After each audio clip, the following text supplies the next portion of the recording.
हैं। So now without wasting any time चलिए आते हैं इस कहानी की मेन स्टोरी लाइन की तरफ। इसकी शुरुआत में हमें यूनाइटेड किंगडम का लंदन शहर दिखाया जाता है, जहाँ पर IMF यानी कि इम्पॉसिबल मिशन फोर्स का एक नया एजेंट हानावे गुंडों से न्यूक्लियर कोड्स की फाइल को चुराकर IMF के हेडक्वार्टर्स तक ले जाना चाहता था। लेकिन तभी एक असासिन, मतलब चोर भी कह सकते हैं इसे, मरु नाम की लेडी आकर इसे जान से मार देती है और उस न्यूक्लियर कोड्स वाली फाइल को अपने साथ ले जाती है। जिसके बाद सीन शिफ्ट होता है रशिया के मॉस्को शहर में, और यहाँ की जेल में हमारी कहानी के लीड एक्टर टॉम क्रूज यानी कि ईथन हंट एक कैदी की तरह पड़े होते हैं। जुर्म था 6 साइबेरियंस को जान से मार देने का। अब उनकी जान क्यों ली गई है वो मैं कहानी में आपको आगे बताऊंगा। इन बिटवीन ईथन को बचाने के लिए यहाँ पर 2 एजेंट्स बेंजी और कार्टर पहुँच जाते हैं। अब एक बहुत खास बात बताता हूँ मैं, first, second and third movie की जब भी स्टार्टिंग होती थी तो एक बारूद की रस्सी को जलते हुए दिखाया जाता था, मगर बम कहाँ फटता था वो कभी दिखाते नहीं थे। तो इस बार डायरेक्टर्स ने उस चीज को इम्प्लीमेंट किया है और यहाँ पर एक जलती बारूद की रस्सी को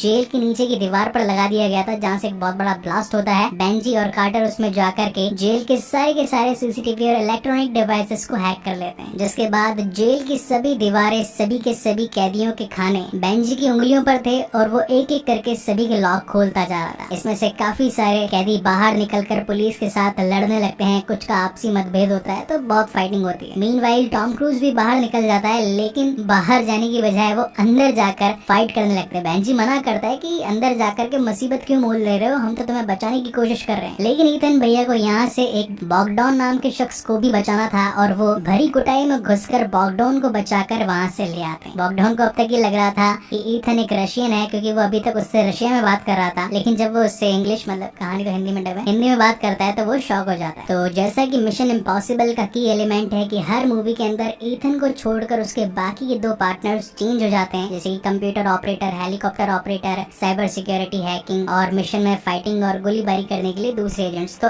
इस बार में भी 2 नए थे। कंप्यूटर ऑपरेटर में लूथर की जगह बेंजी को रख लिया गया था और टीम में एक और नई एजेंट थी जिसका नाम है कार्टर। खैर, मैंने लूथर को बहुत मिस किया, अगर आपने भी मिस किया हो तो कमेंट सेक्शन में बताना मत भूलना। लेकिन हाँ, कहानी के एंड में उनका एक छोटा सा कैमियो जरूर है। तो यहाँ ईथन भैया को अपनी टीम से पूछना था कि मुझे तुमने बचाया क्यों, जहाँ पर कार्टर बताती है कि अभी हमारे पास में खबर आई है मरु नाम की एक असैसिन जिसने न्यूक्लियर कोड्स को चुराकर ब्लैक मार्केट में बेचने के लिए हेंड्रिक्स नाम के शख्स से सौदा कर लिया है। तो हमें कैसे भी करके मरु से वो फाइल वापस लेकर के आनी है। वहीं ईथन को IMF की तरफ से मैसेज आता है। अब जैसा कि हर मूवी के अंदर दिखाया गया है कि ईथन को कभी फर्स्ट मूवी में एक फ्लॉपी डिस्क से मैसेज आया था, फिर सेकंड मूवी में एक चश्मे से मैसेज आया था और थर्ड मूवी के अंदर एक कोडैक के कैमरे में मिशन था। तो वैसे ही इस 4th मूवी में एक टेलीफोन बूथ में उसको एक मिशन मिलता है कि हेंड्रिक्स नाम का एक साइंटिस्ट, जिसकी मेंटालिटी ऑलमोस्ट थैनोस जैसी है, जो कि दुनिया को खत्म करना चाहता है ताकि वो वापस से रिबिल्ड होकर अच्छे से जी सके। तो उसे न्यूक्लियर कोड्स चाहिए, उसके बाद में उसे उस सैटेलाइट और सबमरीन की लोकेशन भी चाहिए जहाँ से इस न्यूक्लियर मिसाइल को छोड़ा जा सके। और ये दोनों ही चीज की इन्फॉर्मेशन तुम्हें मॉस्को शहर के क्रेमलिन में मिलेगी। अब यहाँ इस मिशन को पूरा करने के लिए तुम्हारे पास सिर्फ 5 घंटे हैं और तुम्हारा वक्त शुरू होता है अब। एंड एज यूजुअल, मतलब पूरी इन्फॉर्मेशन दे देने के जस्ट 5 सेकंड के बाद में वो चीजें बूम हो जाया करती थी। तो इस बार हुई नहीं थी, तो ईथन जाकर एक मुक्का पिलता उसमें और वो बूम हो जाती है। ओके, सो क्रेमलिन, अगर इसे एक्सप्लेन करूँ तो जिस तरीके से जोधपुर में मेहरान फोर्ट है, जयपुर के अंदर आमेर फोर्ट है, तो वैसे ही रशिया के मॉस्को शहर में क्रेमलिन नाम का एक फोर्ट है, जो कि एक मतलब टूरिस्ट प्लेस है जहाँ पर लोग आते हैं, फोटो वगैरह खींचते हैं। तो वहाँ ये इन्फॉर्मेशन पड़ी है कि कौन सी सबमरीन के अंदर किस सैटेलाइट को हैक करने से न्यूक्लियर कोड्स काम आ जाएंगे और किसी चुनिंदा शहर को उड़ाया जा सकता है। तो ये इन्फॉर्मेशन कहीं हेंड्रिक्स के हाथ ना लग जाए, इसलिए ईथन और बेंजी जाकर हेंड्रिक्स से पहले उसे चुराने की कोशिश करते हैं। और रूप बदलने में तो IMF के एजेंट्स वैसे ही माहिर हैं, तो ये एक बड़े ऑफिसर का रूप बना लेते हैं। वहीं कार्टर एक गुब्बारे में एक कैमरे को फिट करके एक चिमनी में गिरा देती है। अब ये कैमरा कम ट्रांसमीटर था जिसकी मदद से आपस में लोग कम्युनिकेशन भी कर सकते थे और ऊपर से रेडियस के अंदर रहकर सब चीजों पर नजर भी रख सकते थे कि कौन कहाँ आ रहा है, कैसे क्या जा रहा है। बड़े एडवांस इक्विपमेंट है IMF के पास में, काश हमारे पास भी ऐसे होते। Okay, so coming back to the main story, Benji और ईथन क्रेमलिन के उस सीक्रेट चेंबर तक पहुंच चुके थे जहां पर नेशनल सीक्रेट्स पड़े थे, एज लाइक एज सबमरीन की लोकेशन, सैटेलाइट्स की लोकेशन और भी काफी सारे सीक्रेट्स। तो ये लोग वहां पर एक होलोग्राफिक इमेज के थ्रू वहां के सिक्योरिटी गार्ड को पागल बनाने की कोशिश करते हैं। एंड लिटरली ये होलोग्राफिक इमेज इतनी बड़ी थी कि पूरी लॉबी कवर कर रही थी और उसमें एक ट्रैकिंग डिवाइस भी था जो कि सिक्योरिटी गार्ड की आंखों को ट्रैक कर रहा था। तो ये लोग उस मशीन से सीधा पहुंच जाते हैं सीक्रेट चेंबर में। लेकिन यहाँ ईथन को पता चलता चलता है कि उन लोकेशंस वाली कैसेट्स को ऑलरेडी किसी ने चुरा लिया है ईथन के चुराने से पहले। और वो कौन था? मतलब कहानी का लीड विलन हेंड्रिक्स। और ऊपर से हेंड्रिक भाई साहब ने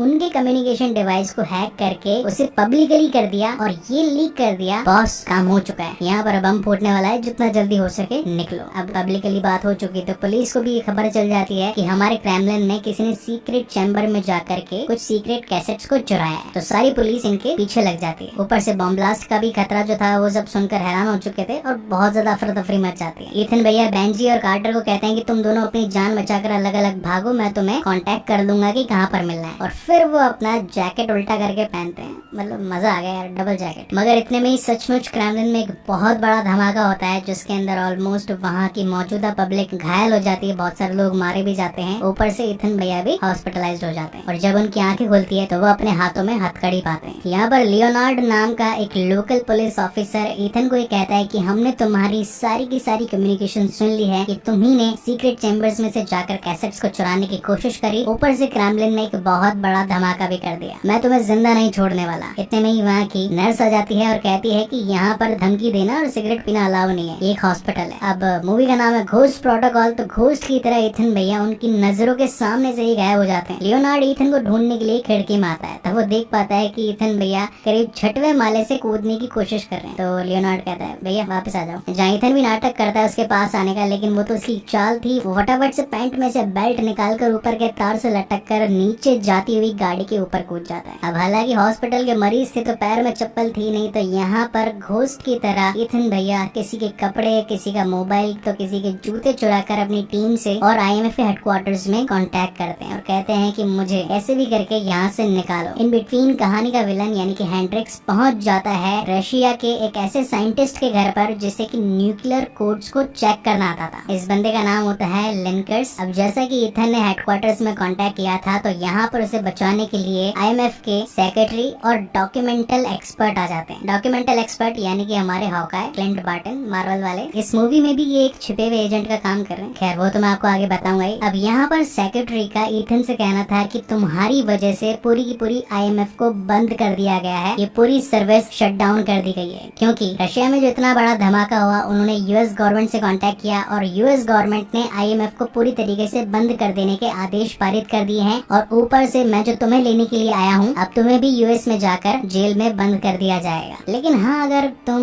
हमारे सर पर बंदूक रखकर अगर इस जगह से भागने की कोशिश करो और इस मिशन में कामयाब हो जाओ तो IMF फिर से कुछ ना कुछ US गवर्नमेंट के साथ बात करके वापस आ सकती है। जिस पर ब्रांड कहता है कि सर ये तो आप उसे सीधा सीधा क्लू दे रहे हो यहाँ से निकलने का। खैर ब्रांड और बार्टन में ज्यादा कुछ डिफरेंस नहीं है और इसका फेस देखते मुझे क्लिंट बार्टन की याद आ रही है, तो मैं ब्रांड की जगह बार्टन नाम यूज करूंगा, तो थोड़ा समझ लेना। अब इतने में यहाँ पर लोकल पुलिस ऑफिसर्स लियोनार्ड के थ्रू इन पर गोलियां बरसाना शुरू हो जाती है। इस बीच सेक्रेटरी की जान चली जाती है और इनकी कार का बहुत बड़ा ब्लास्ट होता है और वो सीधी जाकर पानी में गिर पड़ती है। ऊपर से सारे पुलिस ऑफिसर इनके ऊपर धड़ाधड़ गोलियां चलाते हैं, जहाँ पर ईथन एक फ्लेम का इस्तेमाल सेक्रेटरी के हाथ में लगाकर बॉडी को पानी में छोड़ देता है और सारे शूटर्स उस पर गोली चलाने लगते हैं और पीछे से बार्टन और ईथन बचकर वहाँ से निकल जाते हैं। बार्टन कहता है कि तुम्हें यह आइडिया आया कहाँ से कि एक लाश को तुम पानी में छोड़ दोगे और उन्हें पता भी नहीं चलेगा और ऊपर से वो गोलियां भी उस पर चलाते रहेंगे। जहाँ पर ईथन बहुत बढ़िया बात कहता है कि वो लोग पानी में अंधाधुंध फायरिंग कर रहे थे और मैंने जस्ट उन्हें एक निशाना दे दिया, तो जाहिर सी बात है वो सभी उस पर गोलियां चलाएंगे, तो हम बचकर निकल गए। और वैसे भी पुलिस वालों में इतना दिमाग होता नहीं है। खैर यहाँ से निकल भागने के लिए सेक्रेटरी ने already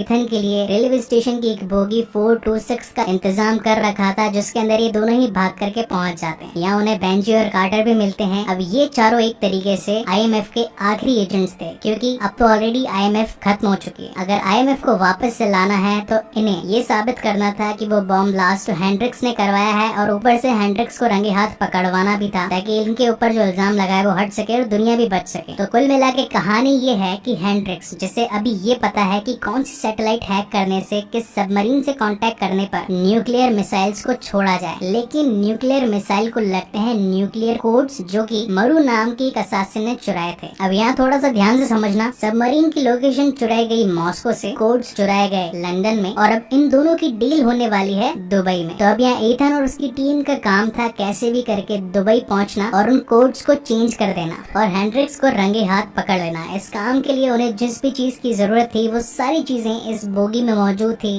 as well as guns, camera cameras, transistors, कुछ खुफिया गैजेट्स यानी कि बम धमाके करने वाले, दीवार पर चिपकने वाले, फेस को चेंज करने वाले, बहुत सारे फर्जी पासपोर्ट्स और ढेर सारी करेंसी। इनकी मदद से ये लोग पहुंच चुके थे दुबई और यहाँ इनका मिशन था बुर्ज खलीफा में। अब यहाँ बेंजी का प्लान था बुर्ज खलीफा को पूरी तरीके से हैक कर लेना ताकि उसकी नजर हर एक सीसीटीवी कैमरे पर जा सके। मगर दिक्कत की बात ये थी कि बुर्ज खलीफा के कैमरेज और वहाँ की जो साइबर नेटवर्किंग थी वो मिलिट्री ग्रेड की थी, यानी कि उसे बाहर से हैक नहीं किया जा सकता था, अंदर जाकर खुद की चिप लगाकर ही हैक किया जा सकता था। और फिर आता है लिटरली इस मूवी का one of the best scene, जिसकी वजह से आई थिंक ये मिशन इम्पॉसिबल सीरीज जानी जाती है। बहुत तगड़े स्टंट और बहुत ही भयंकर मिशन की वजह से ईथन भैया के हाथ में थे कांच पर चिपकने वाले ग्लव्स और उनकी मदद से ये लोग 110वीं मंजिल पर थे और इन्हें 128वीं मंजिल तक पहुंचना था। मतलब ऑलमोस्ट 15 माले ईथन हंट चिपक कर पहुंचने वाला था। मगर रास्ते में दिक्कत ये हो जाती है कि एक ग्लव काम करना बंद कर देता है। फिर भी ईथन हार नहीं मानता और सिर्फ एक ही हाथ यानी कि जो उसका लेफ्ट हैंड बजाता उसकी मदद से 128वीं मंजिल पर पहुंचकर कांच काटने वाले कटर की मदद से उस फ्लोर में उतरकर खुद की चिप लगा देता है ताकि बेंजी अपने हैकिंग के काम को सही तरीके से कर सके। ऊपर से जब तक ये सारा काम चल रहा था, मीनवाइल यहाँ कार्टर और बेंजी मिलकर कमरों के नंबर्स अदल बदल देते हैं क्योंकि मरु को इन कोड्स के बदले हीरे मिलने वाले थे और हेंड्रिक्स का जो आदमी था वो यहाँ पर लिंकर्स को लेकर के आया था उन कोड्स को चेक करने के लिए कि वो वैलिड है या नहीं। लेकिन इस डील को अगर डायरेक्टली रोकेंगे तो यहाँ के सिक्योरिटी गार्ड्स आ जाएंगे और सारे किए कराए पर पानी फिर जाएगा। तो ये लोग बड़ी स्मार्टली एक बहुत अच्छा प्लान बनाते हैं कि कार्टर बनेगी मरु और वहीं पर बार्टन और ईथन बनेंगे हेंड्रिक्स और डील होगी अलग अलग कमरे में। यहाँ बार्टन की आंखों में एक ऐसा लेंस लगा दिया जाता है जिससे कि 2 बार क्लिक करने से फोटो क्लिक हो जाती है। सबसे पहले मरु से मिलने के लिए बार्टन और ईथन पहुंचते हैं और उन डॉक्यूमेंट्स की फोटो क्लिक करते करते सीधा कार्टर तक पहुंचाते जाते हैं। उसके पास जो ब्रीफकेस था उसमें एक इनबिल्ड प्रिंटर भी था जिसके अंदर से फटाफट से फोटोज के प्रिंट निकलते जाते हैं और सारे न्यूक्लियर कोड्स अब लिंकर्स के सामने थे। लेकिन तभी यहाँ पर मरु को शक हो जाता है और इन सभी के बीच में फाइटिंग होनी स्टार्ट हो जाती है। हालांकि इस फाइटिंग में मरु को लात पड़ जाती है और वो बुर्ज खलीफा से गिरकर मारी जाती है। मगर इसी बीच हेंड्रिक्स वहाँ से बचकर निकलने में कामयाब हो जाता है। लेकिन ईथन हार नहीं मानने वाला था क्योंकि ये उसके पास आखिरी मौका था IMF को बचाने का। अगर उसके हाथ हेंड्रिक्स नहीं लगता तो वो और पूरी की पूरी IMF खतरे में आ जाती। इसलिए वो कार से उसका पीछा करता है। लेकिन तब तक दुबई में एक बहुत बड़ा रेत का बवंडर आ चुका था जिसकी वजह से हर जगह रेत ही रेत फैल चुकी थी। अब क्योंकि ईथन उन बिल्डिंग्स पर चढ़ रहा था तो उसके पास ग्लासेस थे, तो उनकी मदद से ग्लासेस पहनकर वो हेंड्रिक्स का पीछा करना शुरू करता है। लेकिन तब तक हेंड्रिक्स एक कार लेकर निकल जाता है। यहाँ पर अगेन कार चेज भी होता है इनके बीच में। खैर ये बहुत लंबा कार चेज था, ऑलमोस्ट 15 to 20 मिनट, इसलिए डायरेक्ट कंक्लूजन पर आते हैं ईथन के हाथ से